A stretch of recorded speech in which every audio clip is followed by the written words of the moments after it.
right. Go ahead. Yeah. Good morning, everybody. I'm here to talk to you once again about nuclear power.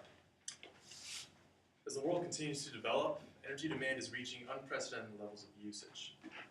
Oil and coal and other sources like that are dirty, and they continue our dependence on foreign nations for resources, and sometimes these nations aren't exactly the friendliest ones towards us. Furthermore, nations such as China and India continue to develop, and as such, they continue to need more and more energy. And we can't really go up to China and tell them, hey, stop developing, stop using energy, stop using electricity. It's not going to happen. Instead, we need to find a solution where we can not only provide energy for the future, but also provide it in a clean manner. And I believe that nuclear energy is currently the best option on the table until we can develop greener and safer and more renewable technologies. Furthermore, it is no more dangerous than coal or oil, and I'll show that to you.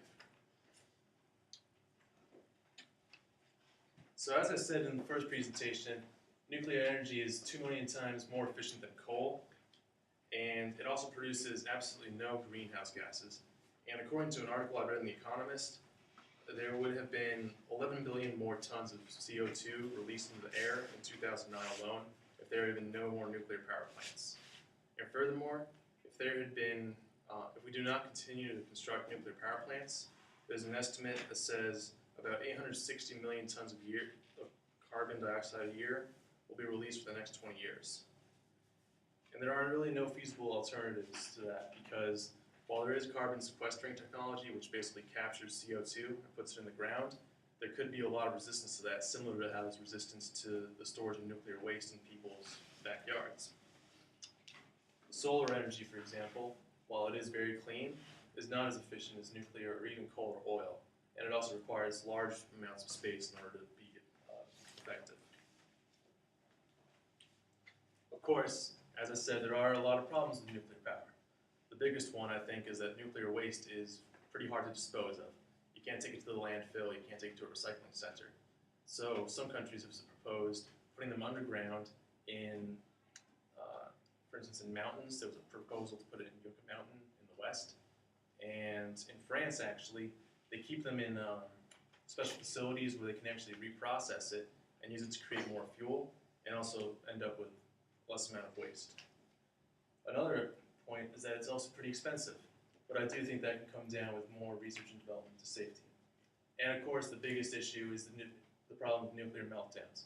When a lot of people hear the words nuclear energy, a lot of things that come to mind are explosions, disasters, fire and emergency personnel. Doesn't have a very good positive image because of meltdowns. However, I think that being concerned about that can be a little irrational. Like I said, waste can be contained underground and also reprocessed into fuel. And the costs will go down as the technology becomes safer. And there are also proposals to implement a carbon tax on carbon-producing power plants and companies that could be used to subsidize the production or the construction of nuclear power plants. The new reactor designs are also incredibly safe. There's a new reactor called the European Pressurized Reactor, and all of its safety features would actually prevent anything like the 3 Mile Island incident in Pennsylvania or the Chernobyl incident in Ukraine in the 1980s. However, it would not prevent something like the Fukushima disaster that's currently ongoing in Japan.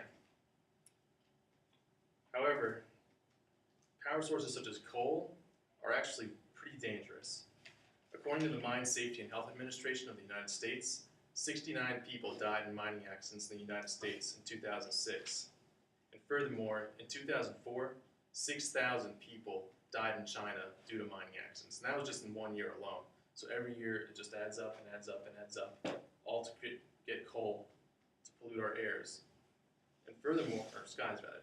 And furthermore, on that note, according to the Clean Air Task Force, there were 13,200 deaths caused by the emissions from coal power plants in 2004 alone. And while it's not necessarily that the coal power plant itself killed someone, it's attributed a lot like smoking, where it's not the act of smoking that killed a person, but rather the things that smoking brings. And according to Wired magazine, and a study by, I believe it was Science magazine, the 2008 Sichuan earthquake in China would could have possibly been caused by a dam that was built to actually provide water for mining. They believe that the shift in the concentration of water could have basically put enough pressure to slightly shift the fault lines and caused a very disastrous earthquake. Furthermore, the three big nuclear incidents that everyone thinks about when they think about nuclear meltdowns could have all possibly been prevented. 3 Mile Island was caused by human error. The computer systems ran fine, but because of poor training, operators thought that they had to release more, take out control rods, which actually led to an overheating of the reactor.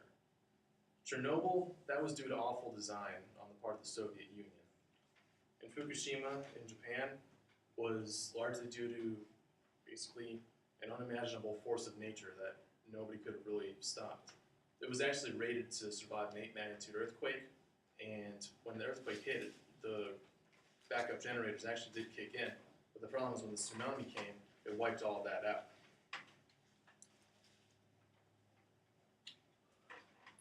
So, what do we do? Where do we go from here? First off, I believe we need to continue research and development of new technologies that will make nuclear power much safer and much more reliable. I also believe, or I also admit, that it's not perfect. It's not the best solution. It would be nice if we had something that was completely as efficient as nuclear power, but also as clean as solar power. But unfortunately, we have to live within the restrictions of reality and use what we've got. And furthermore, I do believe that we ought to use it as a stepping stone towards greener technologies that will continue to meet our energy demand both now and in the future, and continue to bring down the amount of greenhouse gas emissions that we have each year. Thank you.